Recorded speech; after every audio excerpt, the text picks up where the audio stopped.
If elected, what measures will you take to tackle the national debt and control spending? Senator McCain, have Republicans forgotten how to control spending? Absolutely. Absolutely. We came to power in 1994 to change government, and government changed us. We let spending lurch completely out of control. We spent $3 million to study the DNA of bears in Montana. I don't know if that was a paternity issue or a criminal issue. We've presided over a great expansion of government, the latest being the S-chip, which is going to be paid for supposedly with a $1 a pack increase in tax on a pack of cigarettes. So we're going to help children with their health insurance and hope that they continue to smoke. So I have a record of fighting against wasteful spending. I have a clear record of winning. I saved the taxpayers $2 billion on a bogus Air Force Boeing tanker deal where people went to jail. I led in the Abramoff hearings in the Obscure Indian Affairs Committee, for which people are still testifying and going to jail.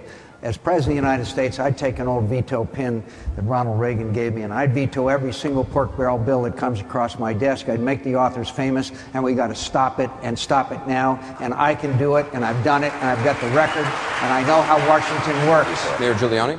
I think you have to do across-the-board spending cuts the way Ronald Reagan did. 5-10% per civilian agency. Should be done right now, actually. President Bush should do it to strengthen the dollar.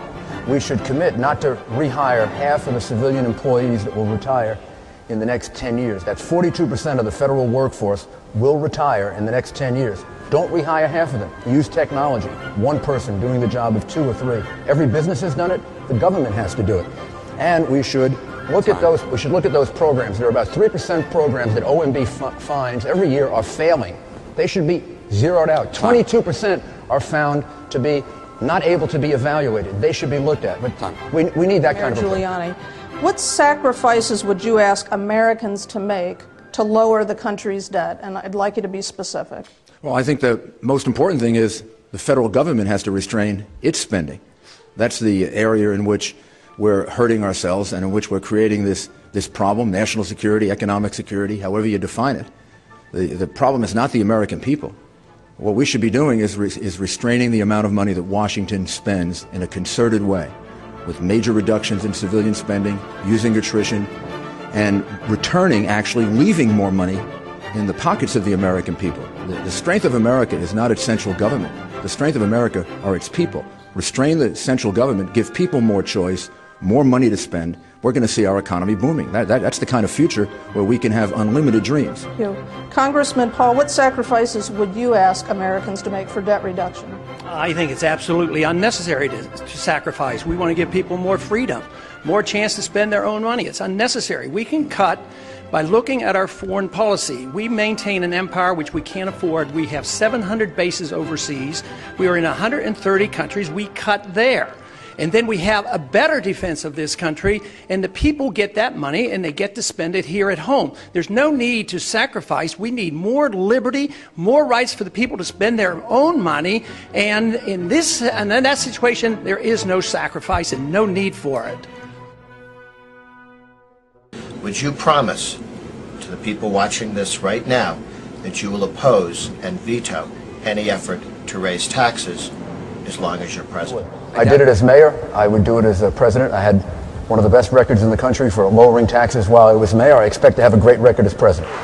I have a 24-year record of opposing tax increases and supporting of tax reductions. And no, I like Fred. My pledge and my record is up the American people. The first question I was asked in the first debate, what is my position on the income tax? And it wasn't very hard. It didn't take very long for me to explain that I just get rid of it. And I want you to tell me, do you support the elimination of the federal income tax in favor of a national retail sales tax, also known as the fair tax? Thank you. Governor Huckabee supports it, do you? I do not. And I think we should look very carefully at it. And I think we should look very carefully at some of the provisions which, according to the Wall Street Journal, would increase an individual's tax rate up into the 30s. Obviously, we need a simpler, fairer tax code. Everybody knows that. We need to have a commission that reports out a credible proposal, and then we do what we do with the base closing commissions.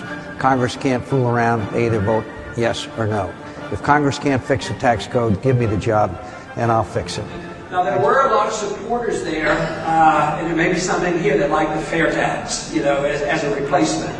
And I'm not a co-sponsor of that, but I'd probably vote for it if it ever came. Would you sign the fair tax bill? I don't think so. I'll have to study it some more. I think our economy is so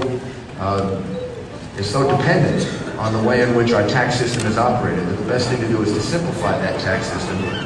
I think that the transition in that would take if we're going to do it, the transition in that would take a very, very long time. You just think about the industries and the people affected by it in our economy.